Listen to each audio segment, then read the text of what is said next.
క్రీస్తునాథుని యందు మిక్కిలి ప్రియ సహోదరి సహోదరులారా, అమలోద్భవి మాత మహోత్సవం. లూకా సువార్త 1వ అధ్యాయము 27వ వచనము నుండి. దేవదూత దావీదు వంశస్థుడగు యోసేపునకు ప్రదానము చేయబడిన కన్యక యొద్దకు పంపబడెను. ఆమె పేరు మరియమ్మ. దేవదూత లోపలికి వచ్చి ఆమెతో, అనుగ్రహ పరిపూర్ణురాలా, నీకు శుభము, ఏలినవారు నీతో ఉన్నారు అనెను. మరియమ్మ ఆ పలుకులకు కలత చెంది ఆ శుభవచనము ఏమిటో అని ఆలోచించుచుండగా దేవదూత, మరియమ్మ, భయపడకుము, నీవు దేవుని అనుగ్రహమును పొందియున్నావు. ఇదిగో, నీవు గర్భము ధరించి కుమారుని కనెదవు. ఆ శిశువునకు యేసు అని పేరు పెట్టుము. ఆయన మహనీయుడై మహోన్నతుని కుమారుడు అని పిలువబడును. ప్రభువగు దేవుడు తండ్రి అయిన దావీదు సింహాసనమును ఆయనకు ఇచ్చును. ఆయన సర్వదా యాకోబు వంశీయులను పరిపాలించును. ఆయన రాజ్యమునకు అంతమే ఉండదు అనెను. క్రీస్తు ప్రభువునందు ప్రియ సహోదరి సహోదరులారా, డిసెంబర్ 8వ తారీఖున మనము అమలోద్భవి మాత మహోత్సవాన్ని కొనియాడుతూ ఉన్నాం. సెడూలియస్ అనే 5వ శతాబ్దపు కవి మరియ తల్లిని గూర్చి ఈ విధంగా ప్రశంసించారు. సుందరమైన గులాబీ పువ్వు ముండ్ల మొక్క మీద వికసిస్తుంది. అది తల్లి చెట్టు కంటే మిక్కిలి సుందరమైనది. తల్లి చెట్టులాగా ముళ్ళు లేనిదిగా కూడా. అలాగే మరియ అనే సుందరమైన పుష్పం ఏవ అనబడు ముండ్ల మొక్క మీద వికసించింది. దోషరహితయై ఆ తొలి కన్య పాపానికి ప్రాయశ్చిత్తం చేసింది. దీని అర్థం ఏమిటంటే, ముండ్లు ఏవ మరియు సర్వ మానవాళిని సూచిస్తుంది. ఏవ చేసిన అవిధేయత పాపము కారణంగా దేవుడు భూమిని శపించినప్పుడు అది ముండ్ల తుప్పలను, గచ్చ పొదలను మొలిపించింది. ఆదికాండము 3వ అధ్యాయము 18వ వచనం. ఈ ముళ్ళు పాపము మరియు జన్మ పాపము యొక్క నొప్పికి మరియు పరిణామాలకు చిహ్నాలు. ఏవ అవిధేయత ద్వారా మానవాళి అంతా ఈ ముండ్ల మొక్క అంటే పాపపు స్వభావము మీద మొలిచింది. గులాబీ పువ్వు మరియ తల్లిని సూచిస్తుంది. గులాబీ పువ్వు యొక్క ప్రత్యేకత ఏమిటంటే, తల్లి చెట్టు కంటే మిక్కిలి సుందరమైనది. తల్లి చెట్టు అంటే మానవాళి లేదా ఏవ పాపము అనే ముళ్ళను కలిగి ఉంది. కానీ మరియమ్మ దేవుని అనుగ్రహము ద్వారా జన్మ పాపము లేకుండా జన్మించింది. అందుకే ఆమె మిక్కిలి సుందరమైనది, పాపము లేని పవిత్రతను కలిగి ఉన్నది. ఈ గులాబీ పువ్వుకు ముళ్ళు లేవు అంటే మరియమ్మకు జన్మ పాపము అనే ముళ్ళు లేదు. ఆమె గర్భంలో పడిన మొదటి క్షణములోనే దేవుని కృప ద్వారా కాపాడబడ్డారు. అందుకే ఆమె అమలోద్భవి మాత. క్రీస్తునందు ప్రియ సహోదరి సహోదరులారా, మరి ఈరోజు మనము ఇంత గొప్ప మరియ తల్లి అమలోద్భవి మాత పండుగను కొనియాడుతూ ఉన్నాం. అమలము అనగా మలినము లేనటువంటిది అని అర్థం. నిష్కలంకము అనగా పాపరహితము అని అర్థం. అమలోద్భవి మాత మలినము లేనటువంటి అమ్మ, తల్లి అని అర్థం. ఏ కలంకము లేని క్రీస్తుని మాత మరియమ్మ. అమలోద్భవి మాతను అనగా క్రీస్తుని తల్లిని మరియమ్మను శ్రీసభ ఎంతగానో గౌరవిస్తుంది. మన మలినములను కూడా తొలగించమని ప్రార్థించమని వేడుకుంటుంది. ఈ మహోత్సవము ద్వారా మరియ తల్లి పాపరహితముగా జన్మించినదని లేక జన్మ పాపము లేక జన్మించినదను విశ్వాసమును మనము కొనియాడుతూ ఉన్నాం. మరియ తల్లి యొక్క పరిపూర్ణత, నిష్కలంకత్వం, అమలత్వం దేవునికి ఎందుకు అవసరమైంది? ఒకటి, దేవుడు స్వయంగా పవిత్రతకు నిదర్శనం. దేవుడు పవిత్రమూర్తి. ఆయన లోకరక్షకుడిగా జన్మించటానికి ఎంచుకున్న తల్లి గర్భం పవిత్రమైన గుడారముగా ఉండాలి. భూమిపైకి వస్తున్న దేవుని రెండవ వ్యక్తి క్రీస్తు కొరకు తల్లి గర్భాన్ని పరిశుద్ధపరచటం అనేది దేవుని యొక్క పరిశుద్ధతకు మరియు గౌరవానికి నిదర్శనం. 2 ఆదికాండము 3వ అధ్యాయము 15వ వచనంలో దేవుడు సాతానుతో, స్త్రీకి నీకు వైరము కలుగునట్లు చేసేదను అని చెప్పారు. ఆ స్త్రీయే మరియమ్మ. పాపంపై దేవుడు సాధించిన తొలి విజయం మరియ తల్లి యొక్క నిష్కలంకోద్భవం, అమలత్వం. లోకరక్షకుడు రాకముందే తన తల్లిని పాపము అనే వైరస్సు నుండి రక్షించటం ద్వారా దేవుడు తన శక్తిని, ప్రేమను ప్రకటించటం జరిగింది. కథోలిక శ్రీసభ మరియ తల్లి అనుగ్రహ పరిపూర్ణురాలు అని, జన్మ పాపము లేనిది లేకుండా ఉద్భవించిన మాత అను విశ్వాసాన్ని బోధిస్తుంది, ప్రకటిస్తుంది. ఈ విశ్వాసాన్ని అధికారపూర్వకంగా 9వ భక్తినాథ పోపు గారు 8 డిసెంబరు 1854వ సంవత్సరంలో ప్రకటించి ఉన్నారు. మిక్కిలిగా ఆశీర్వదింపబడిన పరిశుద్ధ కన్య మరియమ్మ గర్భంలో పడిన క్షణము నుండి సర్వశక్తిమంతుడైన దేవుని ఏకైక అనుగ్రహము, ఆశీర్వాదము, అనుమతి వలన లోకరక్షకుడైన యేసుక్రీస్తు నాథుని సుకృత పుణ్యము ద్వారా ఆది పాపము అను మచ్చ నుండి ఆమె పరిశుద్ధము గావించబడి ఉంది. మరియమ్మ నిష్కలంకోద్భవి మాత అని పోపుగారు అధికారపూర్వకంగా ప్రకటించినప్పటికీ ఈ విశ్వాసము తిరుసభ ఆరంభము నుండియే, అంటే 7వ శతాబ్దము నుండే ఉంది. అధికారపూర్వకంగా ప్రకటింపబడిన 4 సంవత్సరముల తరువాత, అనగా 1858వ సంవత్సరంలో లూర్దు నగరంలో పునీత బెర్నదెత్తకు దర్శనంలో మరియ తల్లి తనను తాను నేను నిష్కలంకోద్భవి మాతను, అమలోద్భవి మాతను అని సంబోధించి మన విశ్వాసాన్ని, నమ్మకాన్ని ఆ మరియ తల్లి దృఢపరిచి ఉంది. కాబట్టి తిరుసభ బోధన దేవుని నుండి వచ్చింది అని నిరూపించటానికి మరియ తల్లి స్వయంగా ఈ భూమిపైకి దిగి వచ్చారు. దేవుడు తన సేవకుడైన పోపు ద్వారా ప్రకటించిన విశ్వాస సత్యాన్ని మరియ తల్లి స్వయంగా ధృవీకరించారు. ఇది మన విశ్వాసంపై మనకు మరింత నమ్మకాన్ని పెంచుతుంది. ప్రియ సహోదరి సహోదరులారా, గబ్రియేలు దూత పలికిన దేవవరప్రసాదము చేత నిండిన మరియమ్మ వందనము అను శుభవచనములను మనము ప్రతిరోజు ప్రార్థిస్తూ ఉన్నాం. గబ్రియేలు దూత వచనముల ద్వారా దేవుని యొక్క పరమ రహస్యము పరిపూర్ణముగా, నిండుగా మరియమ్మపై ఉన్నదని అర్థమవుతూ ఉంది. దూత ఆమెను మరియా అని పేరు పెట్టి సంబోధించలేదు, పేరు పెట్టి పిలవలేదు. దానికి బదులుగా దేవవరప్రసాదము చేత నిండిన మరియమ్మ అనగా అనుగ్రహముచే పరిపూర్ణముగా నిండిన వ్యక్తి, లేదా వరప్రసాదమంతా ఇవ్వబడినటువంటి వ్యక్తి అని అర్థం.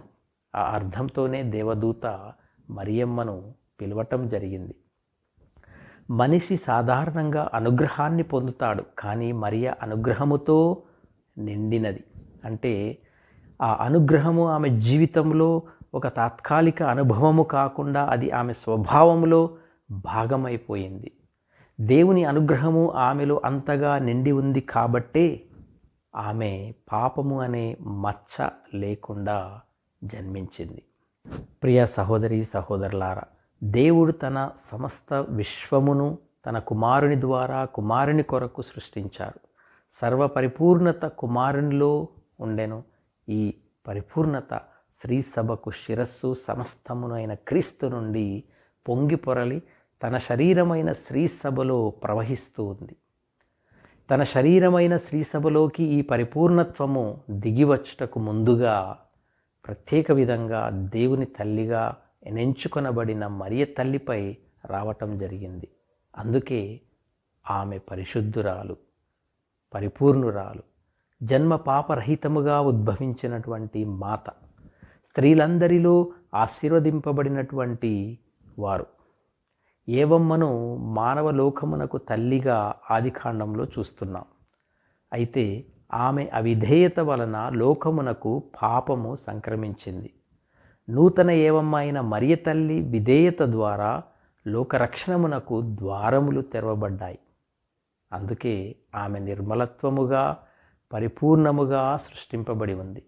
ఎందుకంటే ఆమె ద్వారా వాక్కు లోకరక్షకుడు రెండవ ఆదాము పాప పరిహారముగా ఉద్భవించనున్నారు.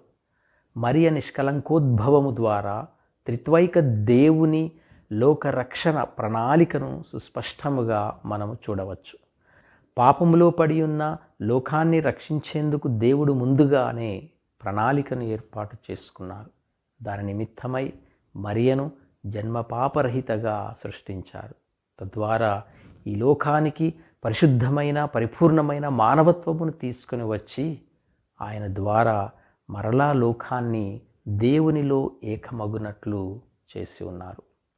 అవిధేయత వలన స్వతంత్రమును దుర్వినియోగము చేసుకోవటం ద్వారా ఆమె కుమారుడు యేసుక్రీస్తు ద్వారా మరలా మనము స్వతంత్రమును పరిశుద్ధమును పొందగలుగుచున్నాము. ప్రియ సహోదరి సహోదరులారా, మరియ నిష్కలంకమాత, జన్మ పాపరహిత. ఎందుకంటే ఆమె దేవుని తల్లిగా ఎన్నుకొనబడి ఉంది. పరిశుద్ధత్వమును పరిపూర్ణతను పొందుకుంది. దేవుని యొక్క చిత్తము అనుగ్రహముతో సహకరించినచో మనము ఆ దేవుని అనుగ్రహములను ఆ మరియ తల్లి వలె పొందగలం. ప్రియ సహోదరి సహోదరులారా, మనలో కొంతమందికి అమలోద్భవి మరియమాతను ఆమె జీవితమును గూర్చి కొన్ని అపోహలు ఉంటాయి. మరియమ్మను క్రీస్తు ప్రభుని తల్లి అని అందరూ విశ్వసిస్తారు. కానీ క్రీస్తు ప్రభుని జననము తరువాత మరియమ్మకు వేరే బిడ్డలు కలిగినారని కొంతమంది అనుకుంటారు. మార్కు సువార్త 3వ అధ్యాయము 31-32 వచనాల్లో అప్పుడు ఆయన తల్లియు సోదరులను వచ్చి వెలుపల నిలిచి ఆయనను పిలువ నంపిరి. జనసమూహము ఆయన చుట్టూను కూర్చుండి ఉండెను. నీ తల్లియు నీ సోదరులను వచ్చి వెలుపల నీ కొరకు వేచి ఉన్నారు అని కొందరు చెప్పిరి అని చదువుతున్నాం. ఈ వాక్యమును ఆధారంగా తీసుకొని క్రీస్తు ప్రభుని తల్లి కన్య మరియమ్మను గూర్చి ఆమెను తక్కువ చేసి మాట్లాడుతూ ఉంటాం.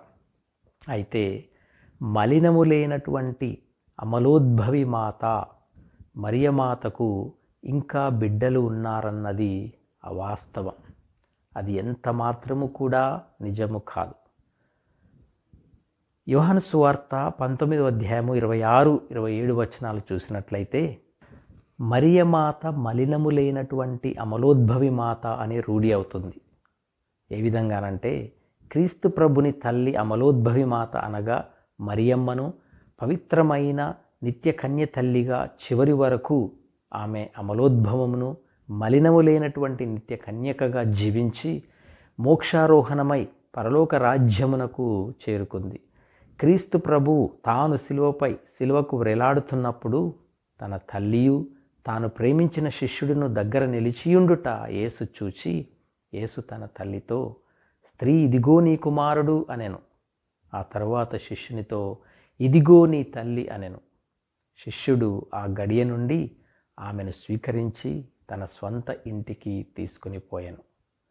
క్రీస్తునందు ప్రియ సహోదరి సహోదరులారా, క్రీస్తు ప్రభువు తప్ప వేరే కుమారులు లేకపోబట్టే క్రీస్తు ప్రభువు తన తల్లిని అనగా మరియమ్మను తన ప్రియ శిష్యునికి అప్పగించటం జరిగింది. క్రీస్తు తల్లి మరియమ్మ మలినము లేనటువంటి అమలోద్భవి మాత అనగా మరియమాత ఏ కలంకము లేకుండా చివరి వరకు పవిత్రతలో జీవించారు. ఆమె గర్భమునందు క్రీస్తు ప్రభు తప్ప వేరే ఎవరిని మోయలేదు. మరియమ్మ ఏ పాప మలినమును ఎరుగరు. ఆమె నిత్య కన్యక. ఇది వాస్తవం. కనుక ప్రియ సహోదరి సహోదరులారా, క్రీస్తు జననానికి ముందు, జనన సమయంలో మరియు జననము తర్వాత కూడా మరియమ్మ కన్యగానే ఉన్నారనేది తిరుసభ విశ్వాసం. ఇది ఆమె భౌతిక పవిత్రతను సూచిస్తుంది. మరియమ్మ తల్లి గర్భంలో పడిన మొదటి క్షణంలోనే జన్మ పాపము నుండి కాపాడబడ్డారు. ఇది ఆమె ఆధ్యాత్మిక పవిత్రతను సూచిస్తుంది. ఈ రెండు అంశాలు ఒకదానికొకటి బలాన్ని చేకూరుస్తూ ఉంటాయి. దేవునికి కేటాయించబడిన శరీరంలో, ఆత్మలో ఎటువంటి మచ్చ ఉండకూడదు. మరియ తల్లి దేవుని రక్షణ ప్రణాళికలో అత్యున్నత పాత్ర పోషించటానికి ఆత్మలోను శరీరములోను పాపమనే మచ్చ లేని కన్యకగా ఎన్నుకోబడ్డారు. ప్రియ సహోదరి సహోదరులారా, మరియ అమలోద్భవము ద్వారా మనకు ఒక గొప్ప సందేశాన్ని ప్రభువు ఈరోజు ఇస్తూ ఉన్నారు. అదేమిటంటే దేవుని అనుగ్రహము మరియు మన విధేయత. మరియ తల్లి జన్మ పాపరహిత, ఎందుకంటే ఆమె దేవునికి తల్లిగా ఎన్నుకోబడింది. ఆమె పరిశుద్ధత్వమును పరిపూర్ణతను పొంది ఉంది. కానీ మనము జన్మ పాపముతో జన్మించినప్పటికీ మనమంతా అనుగ్రహ పరిపూర్ణులం కావచ్చు. మరియ దేవుని అనుగ్రహముతో సహకరించారు. ఇదిగో ప్రభుదాసురాలను, నీ మాట చొప్పున నాకు జరుగునుగాక అని చెప్పింది. లూకా సువార్త 1:38. మనము జ్ఞానస్నానము ద్వారా పాపక్షమాపణ పొంది దేవుని అనుగ్రహాన్ని పొందుకున్నాం. మరియ తల్లి తన శరీరంలో క్రీస్తును మోసింది. మనం మన ఆత్మలో నిత్యము ఆ క్రీస్తును మోయాలి. మరియ తల్లి పాపము నుండి దూరంగా ఉన్నట్లుగా మనము కూడా మన పాపాల నుండి దూరంగా ఉండాలి. దేవుని చిత్తానికి విధేయులమై అనుదినము మనల్ని మనము శుద్ధి చేసుకుంటే మనము కూడా దేవుని అనుగ్రహ పరిపూర్ణులమై ఆయనకు యోగ్యమైన నివాసంగా మనందరము కూడా మారగలం. ప్రియ సహోదరి సహోదరులారా, ఈ మహోత్సవం రోజున ఓ అమలోద్భవి మాత, నిత్య కన్య మాత, మేము పాపరహితమైన జీవితాన్ని జీవించటానికి మాకు సహాయము చేయు తల్లి అని ఆ మరియమ్మను మనందరం కూడా కోరుకుందాం, వేడుకుందాం.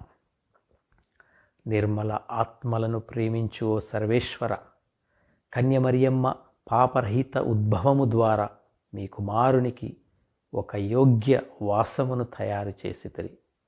ముందు లభించనున్న మీ కుమారుని మరణ ఫలితమున ఆమెను సమస్త మలినము నుండి కాపాడితిరి.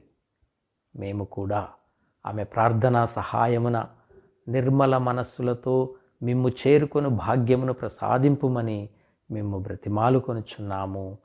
ఆమెన్.